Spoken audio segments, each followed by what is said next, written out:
Assalamualaikum warahmatullahi wabarakatuh. Perkenalkan, nama saya Safira Ratnajuita dengan NIM 21016112, Prodi Pendidikan Bahasa Indonesia. Baiklah, saya di sini akan menyampaikan materi mengenai metode pembelajaran berbasis proyek. Yang pertama itu pengertiannya. Pembelajaran berbasis proyek adalah metode pembelajaran yang menggunakan proyek atau kegiatan sebagai media. Peserta didik melakukan eksplorasi, penelitian, interpretasi, sintesis, dan informasi untuk menghasilkan berbagai bentuk hasil belajar.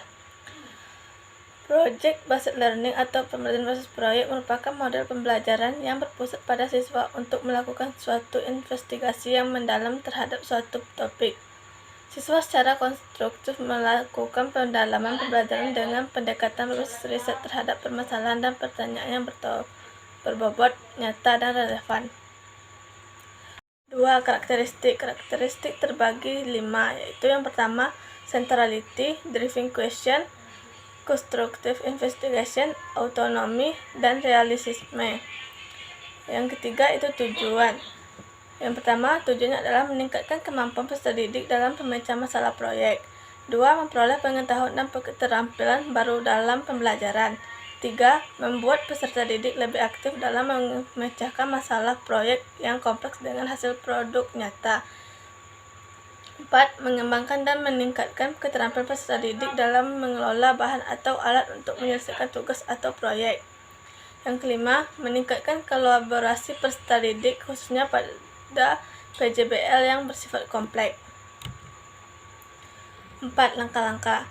Yang pertama, membuka pelajaran dengan suatu pertanyaan menantang. 2. Menyusun jadwal aktivitas.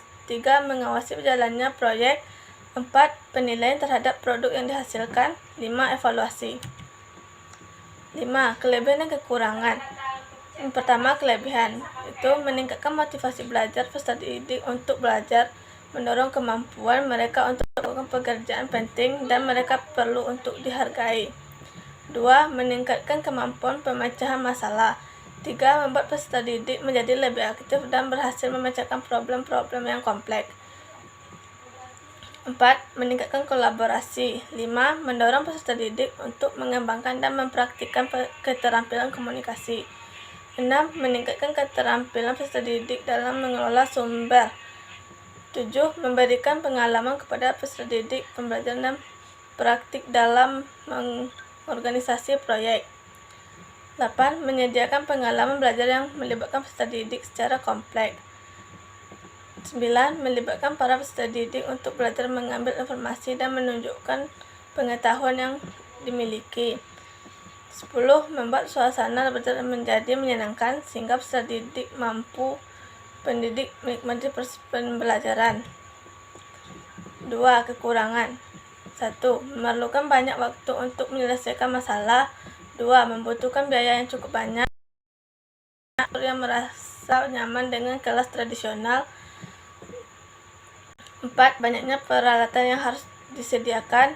5. Peserta didik yang memiliki kelemahan dalam percobaan dan pengumpulan informasi akan mengalami kesulitan. 6. Ada kemungkinan peserta didik yang kurang aktif dalam kerja kelompok. 7. Ketika topik yang diberikan kepada masing-masing kelompok berbeda, dikhawatirkan peserta didik tidak bisa memahami topik secara keseluruhan. Keenam, prinsip. Yang pertama, prinsipnya ialah pembelajaran berpusat pada siswa yang menggunakan tugas-tugas proyek pada kehidupan nyata untuk memperkaya pembelajaran. 2. Tugas proyek menekankan pada kegiatan penyelesaian proyek berdasarkan suatu tema atau topik yang telah ditentukan dalam pembelajaran. 3. Tema atau topik yang dibelajarkan dapat dikembangkan dari suatu kompetensi dasar tertentu atau gabungan beberapa kompetensi dasar antara mata pelajaran. 4. Penyelidikan atau eksperimen dilakukan secara autentik dan menghasilkan produk nyata. 5. Pembelajaran dirancang dalam pertemuan tatap muka dan tugas mandiri dalam fasilitas dan monitoring oleh guru. Baiklah, sekian materi dari saya. Atas perhatian teman-teman semua, saya ucapkan terima kasih. Assalamualaikum warahmatullahi wabarakatuh.